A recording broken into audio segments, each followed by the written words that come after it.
How are we going, everybody? I'm looking at some of my fruit trees here, just going for a walk around the garden. It's been raining on and off every day for the last week or so.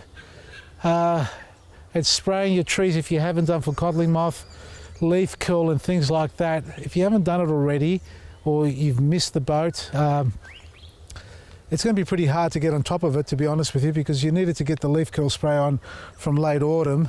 Nevertheless, doing something is better than doing nothing at all. So get out there and spray your trees. But the problem we have here is if they come into full bloom like this little one here, you can't spray it. So never spray any plant when it's in flower, because the little stamens and the pollen on these plants will get affected and it'll cause the flowers to prematurely fall off or not even set fruit if it's self-pollinating as well. So it'll affect the whole cycle of life.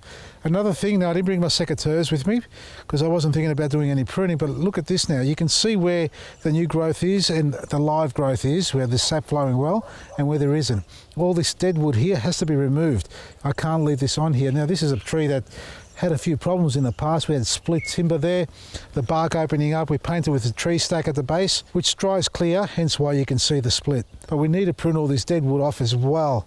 So this is a young one. Now I'm looking around here, the plum tree on this one here, the larger plum tree. I've pruned this one back in summer, thinned it out a little bit in late autumn, early winter. And I did a segment on this a while back saying that I had to prune the other side, and I never got around to it.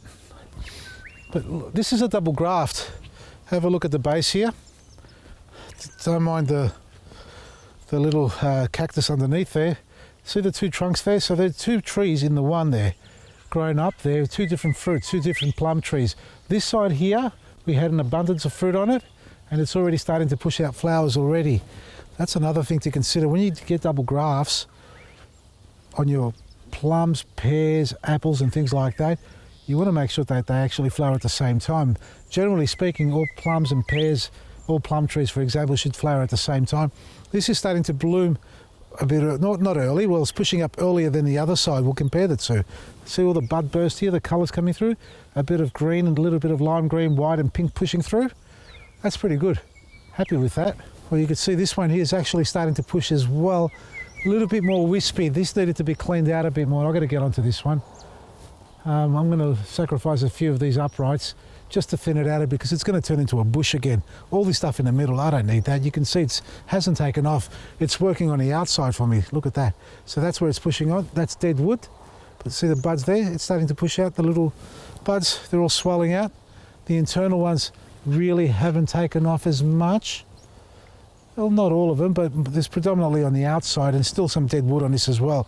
And that's the opportunity. The late winter, early spring to pick out which branch isn't going to grow, because sometimes you can't tell when it's completely dormant.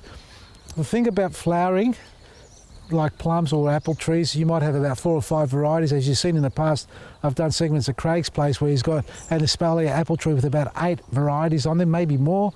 I can't remember exactly how many on. They all should flower approximately at the same time. Some push out a little bit later, but there is a season where they overlap each other, hence the cross-pollination being very successful. Hello, sweetheart. But when they do flower and set fruit, because they're different varieties, some will flower and fruit and ripen earlier than others. Well, I should just say ripen earlier. So you'll get apples ripening from, let's say, February all the way till June, picking your fruit late June, July if you like. So you have early ripes, maturing periods and late ripening period on fruit. All from a variety like an apple, maybe a plum. Most plums tend to ripen around the same periods. They're one of the earliest of trees to flower. Have a look at the apple tree here. This is a Granny Smith. Crazy. And I reckon some of you would say you got way too many bud spurs on this. Yeah, I'm a bit crazy like that, folks. I love them. I just love to see how many I can get. I don't care about the size. It's not about how big the apple is. And sometimes you may not get as much flavour, but this tree does give me some really good apples and flavour at the same time. It's a beautiful sized tree. You can see it's already going to push a bit higher than I want it to. Once this cycle of years gone out, I'm going to take off another 30 centimetres off the existing structural branches, not the fruiting branches that you see on top there. So I want to bring it down a bit more. It's got a beautiful width on it. That's really nice. And we'll go down the other side now. And for peach and nectarine trees, they'll be the next in line to flower after your apricots and plums. And this is really starting to burst out really well. This is a tree I've been spraying every month on the dot, or give or take a couple of days, for leaf curl prevention. And it started from the first sign of leaf drop. If you haven't done it this year, meaning from autumn, and you've sort of attempted it from midwinter or early winter, that's okay. You may still get a little bit of leaf curl. And at the end of the day, it's a case of making sure that you've drenched the tree really well. That's what I've done with this one. You can see even after some rain we've had a lot of rain coming through here, you can still see the film, the blue stove film that we've applied onto this tree. This is really evident here. For example, look at that. That's really cool. That's what you want to have on your tree.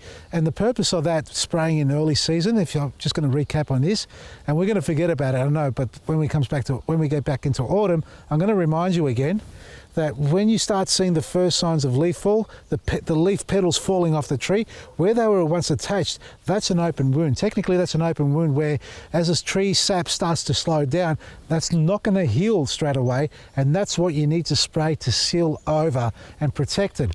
When it gets to this stage, this is almost at its last opportunity of spraying. Any bigger than this, you'd be risking destroying the flowers, causing them to burn and fall off if you were to spray it. See, look at that. We've got a bit of pink showing there. If I had to spray a tree and I haven't sprayed it, I wouldn't wait any longer. Get your disease control pack onto your tree to protect it, stop leaf curl, and give it a shield of armour so that you can enjoy the fruit so it can ripen properly. So your peach and nectarine trees should have been sprayed every month for the last 4 or 5 months, and you're going to wait, because it doesn't stop once it flowers, meaning the sprays, that is.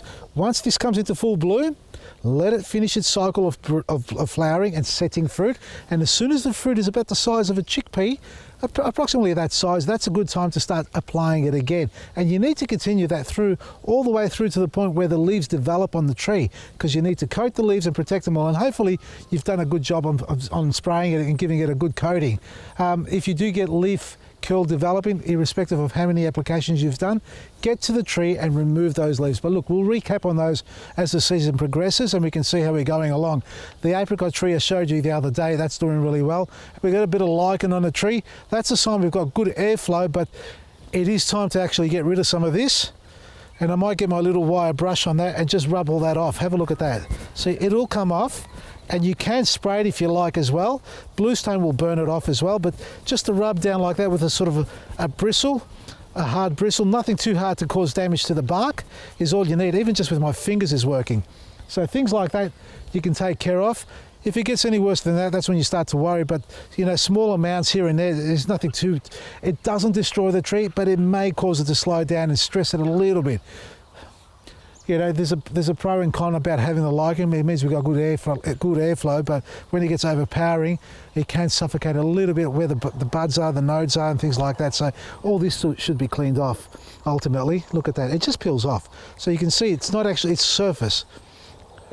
Okay, look at that. It's actually quite clean underneath. So go around your trees if you got this on there and just give them a light brush and that'll be fine. And hopefully come springtime you see lots of flowers, lots of fruit to enjoy, because as things are, folks, you're going to become more self-sufficient, self-reliant in your own garden. And what we try to do every day is share great tips and advice, as much as we've learned around our travels around Australia in the past that we have from other people like yourself. And all I want to do is share it with you. And obviously my successes and failures are going to be shown just as much. It's not all about being how good we are in the garden. It's also about things that we don't do quite right sometimes, because we're not all perfect. But at the end of the day, we give it a go. And you get to harvest out of your own garden, and that's so important, so you can share it with your family and friends, especially during lockdown. And that's what we're going through at the moment, and we've got an abundance of fruit that comes out of our garden, and I hope you too and your family and friends can do the same. So enjoy our segments that we produce every morning for you, and we'll try and do it every day from here on, because at the end of the day, folks, we share what we do is because we care, and we hope you care too about your garden, because it's all about your good health and good living. So check it all out on our website as well. If you want to subscribe to our VIP magazine, you'll get 4 magazines delivered to your door, and you get to watch all our TV shows that we've produced over the years, travelling around Australia, sharing the gardens of our beautiful gardens across Australia as well, and a lot of other great benefits that come along with that as well. And we are having some great sales and discounts as well. During the lockdown period, we've discounted everything up to 65% off again, so we can help you get something into your garden so you can grow it yourself, and you'll get 70% off all our blackroot products. They're great products to have, and they're all natural, certified organic, safe for you, the environment, and obviously the family and pets as well. So check it out, vasilisgarden.com. From me, Vasily, Maresi.